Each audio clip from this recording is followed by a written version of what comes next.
झगड़ा है अज्ञान रूपी अंधकार का।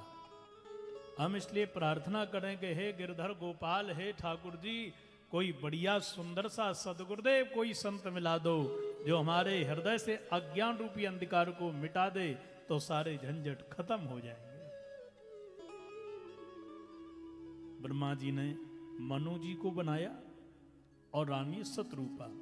सज्जनों, इनके 3 बेटियां भई और 2 बेटा भई। कल अपन श्रवण कर रहे थे ना, बड़ी बेटी आकुति, दूसरी बेटी देवहूति, करदम जी के साथ विवाह हुआ। इनके 9 बेटियां भई और 1 बेटा भगवान कपिल भई।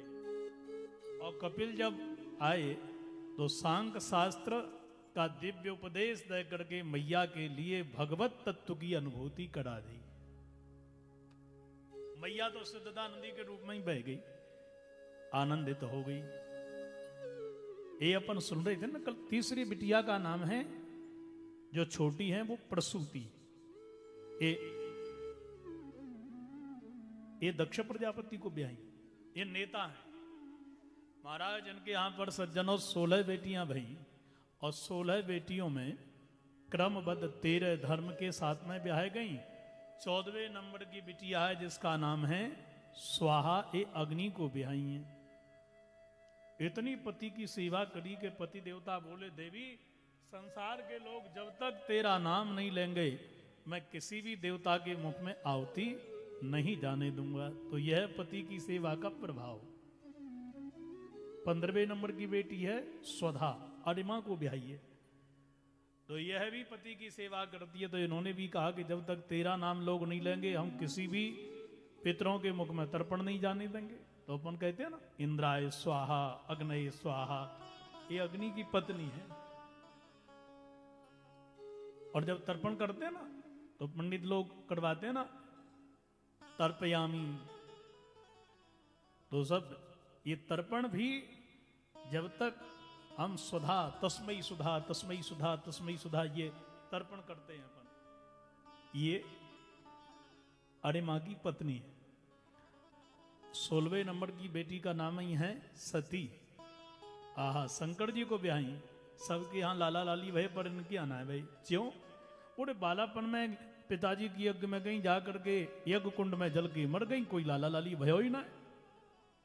राजा परीक्षित बोला, महाराज मैंने तो एक बात और सुनी है। कहा सुनी है? बोले, भावे शील बताम श्रेष्ठ दक्षो दुहित्र बात्सला विद्वेषम अकरोत् कस्मात् अनादृत्यात्मजां सती। मैंने तो सुना है कि महाराज ये दक्ष प्रजापति भगवान शंकर से बैर भी करता था। ऐसा क्यों? और मैंने ये भी सुना है कि दुहित्र वत्सला, इसका नाम ही है दुहित्र वत्सल, माने बिटिया पर स्नेह करने वाला। दुहिता कहते हैं बेटी को, ठीक है ना, जो पिता को दोहे ले। बोलो राधे राधे। पढ़ाए लिखाए, विवाह के सुयोग्य हो गई। अब जाकर के घर वर देखे, जितने में सौदा पट जाए वो देना पड़ेगा। बेटी जब भी बाप के घर आए तो कछू ले गई जाए। बोलो राधे राधे। ऐसे ही है ना, खाली हाथ नहीं जाती है।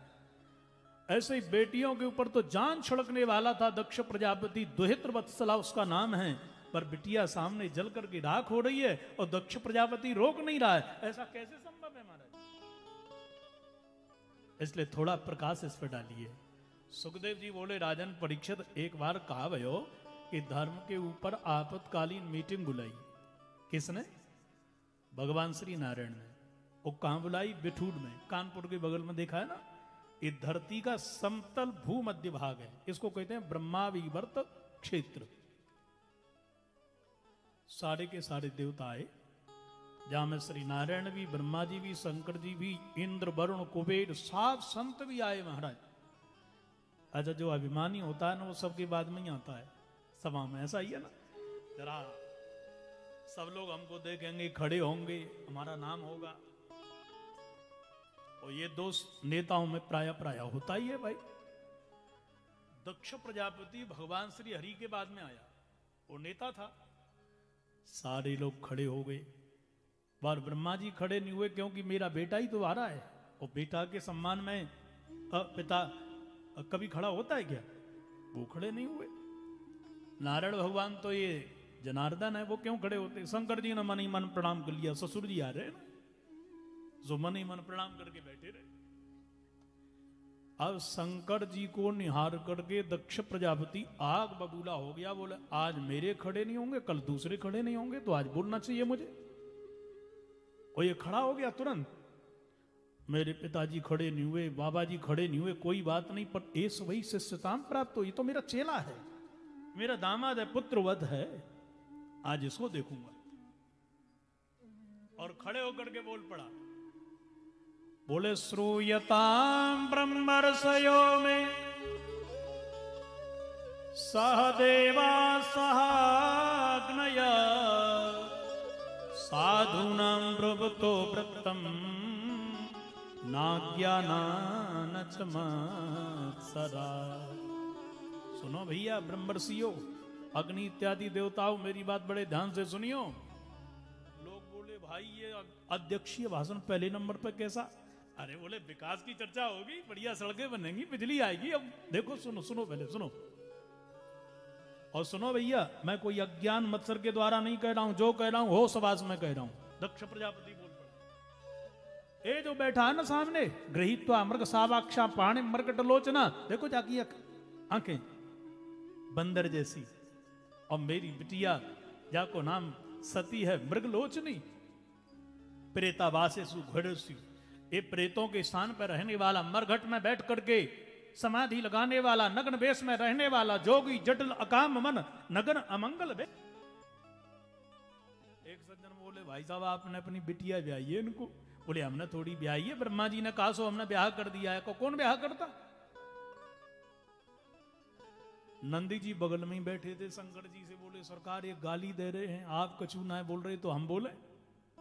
मध्य में इसके लिए कोई भाग नहीं दिया जाएगा, अर्थात देव मंडली से मैं इसके लिए बर्खास्त करता हूं। अब विचार करो परीक्षित, ये देखो सम्राट राजा के लिए एक चपरासी नौकर बर्खास्त कर रहा है, भगवान शंकर तो मस्त बैठे हैं। नंदी जी बोले सरकार लगता है रिश्तेदारी खत्म, अब तो हम बोलेंगे।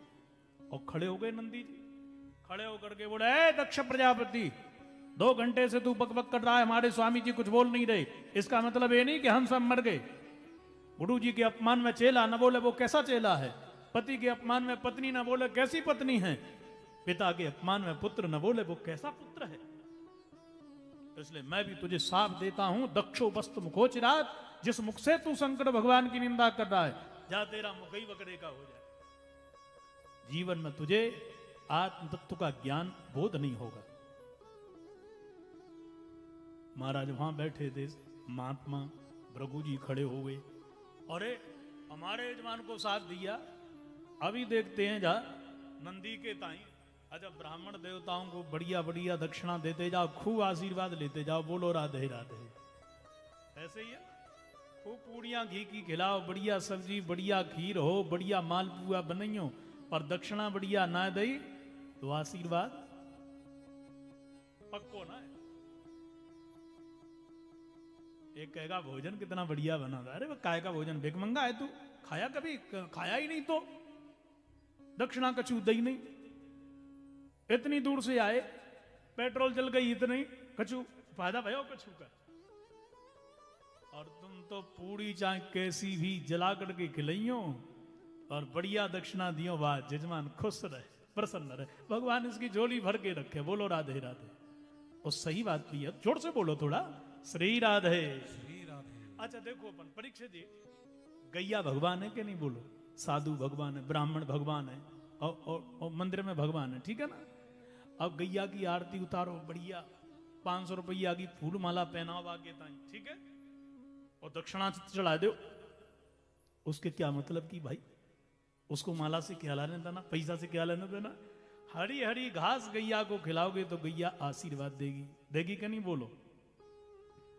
मंदिर में पूजा अर्चना करो, साधु की सेवा करो, बढ़िया उनको खिलाओ, ऐसे ही ब्राह्मण को दक्षिणा दो। इसलिए पूजा किसकी कैसे करना है, प्रसन्न किसको कैसे करना है, बोलो राधे राधे। जोर से बोलो थोड़ा। राधे राधे। अब पति से हार बनवाना है, बढ़िया साड़ी मंगवाना है, तो बढ़िया भोजन खिला करके मीठी मीठी बातें बोल दो, सोई बकरा कट गया। बोलो राधे राधे। राधे राधे। मांग लो ऐसे, आप सीधे सीधे कह दिया तुमने। देखो जी, पड़ोसन 5 लाख रुपए का बढ़िया डायमंड का हार लेकर के आइए, मुझे भी चाहिए। पति कहेगा चल बैठल, नहीं दूंगा। फसल हुई नहीं अच्छी, व्यापार में घाटा पड़ गया, 2 वर्ष कोरोना में घाटा पड़ गया, हार चाहिए चूड़ी चाहिए, तू लगी ही रहती है, तो झगड़ा हो जाएगा कि नहीं हो जाएगा? और बढ़िया प्रियता से, मित्रता से मीठी वाणी बोल करके आप पूरा एक नहीं पूरा ही काट दो जड़ से। वो देखो चाहिए, बोले कैसी बात कर रही हो, चाहे मुझे लोन क्यों ना लेना पड़े। इसलिए कौन सा देवता कैसे प्रसन्न होता यह जान लो। बोलो राधे राधे। राधे राधे। महाराज वहां तो भृगु जी खड़े हो गए, खड़े होकर के बोले, ए नंदी, ए जजमान, ए ससुर और दामाद की लड़ाई तुमने बीच में टांग कैसी लड़ाई, ये क्या है? क्यों बोले बीच में? हम भी साफ देते हैं कि जितने भी संकट के उपासक सब के सब पाखंडी हो जाएंगे कलिकाल में। महाराज नंदी खड़े हो गए, बोले हमने तो अपराधी को दंड दिया, ये बीच में कैसे बोले? हम भी साफ देते हैं कि आने वाले कलयुग में जितने ब्राह्मण हैं सब सर्वभक्षी हो जाएंगे।